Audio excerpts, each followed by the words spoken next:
हजुरहरूले दुम्सी दुम्सी भनेको त सुन्नु भएको होला। हाम्रो गाउँतिर त्यसलाई सौडो भन्छ, नेपालीमा दुम्सी। दुम्सीका काँडाहरू कतितिर सहरतिर बस्ने मान्छेहरूलाई त थाहा नहोला। यी यस्ता हुन्छन्, हेर्नु त यी लामा लामा हुन्छन्। यसले हान्यो भने त्यसले छेडेर जस्तै यता यता लाग्यो भने यता छिराइदिन्छ यसले। तर यता के गरेछ, काँडाहरू टन्नै छन्। सायद दुम्सीलाई बाघले या स्यालले कुनैले समात्यो होला। हो हेर्नु त यी काँडाहरू यति लामो हुन्छ नि, यो त छोटो छोटो छ। यी यति लामो लामो हुन्छ यी। हेर्नु यी यता धेरै छ, टन्नै छ।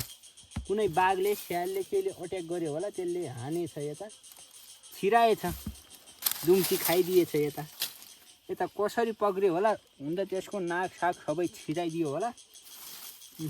गाउँ अब सहरतिर बस्ने मान्छेहरूले कहाँ देख्छ, यहाँ गाउँतिर हुनु पऱ्यो नि त। मेरो जस्तै घुम्नु पऱ्यो, गाउँतिर जन्मिनु पऱ्यो, त्यस्तै हो। दुम्सीका बस्ने ठाउँहरू पनि रहेछ यता। यी दुम्सीको बस्ने ठाउँ यतैबाट जाने ठाउँ रहेछ। यी यता मस्त गएको जस्तो छ। यता सबै किसानहरूले, खेतीपाती गर्ने मान्छेहरूले बन्द गरेको हो, किनभने अब यी राति राति गएर बाली नाली सबै सत्यानाश पारिदिन्छन्। खान त यताबाट समातेछ, यताबाट कता लगेछ, ए यी यताबाट यता लगेछ, यता पनि फ्याँकेको छ अलिअलि। यताबाट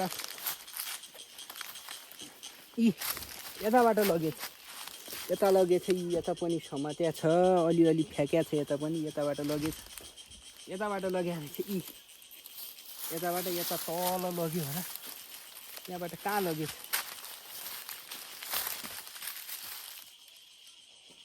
यताबाट त कहाँ लग्यो यार। फेरि त मारिसक्यो होला। ए यता लगेछ तल, यता पनि एक दुई यता पनि फेल्या छ। फेरि त मरिसक्यो होला, फेरि त क्या फ्याँक्छ, फेरि त मऱ्यो होला। यताबाट यता फ्याँकेको छ। ठुलो ठुलो दुम्सी दुम्सी अब तर मस्त। यता दुम्सी पक्रेछ यार केले। दुम्सीको त्यसो पनि खान्छन्। दुम्सी जाने ठाउँ यी यता पनि रहेछ नि त, दुम्सी जाने ठाउँ। यो भित्र त छ पक्कै छ। झिङ्गाहरू भन्किरहेछन्, झिङ्गाहरू भन्क्यो भने दुम्सी हुन्छ। यो भित्र छ। दुम्सीको मासु पनि खान्छन्, मार्न सक्यो भनेर दुम्सी।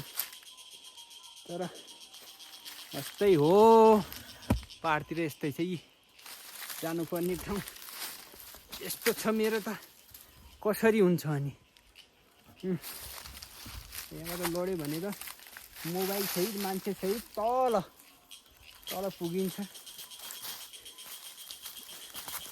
विचार गरेर हिँड्नु पनि पर्छ।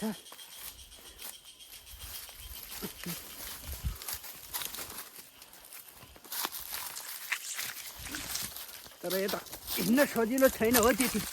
रुखका पातहरू झरेर स्याउला झरेर खतमै भएको छ।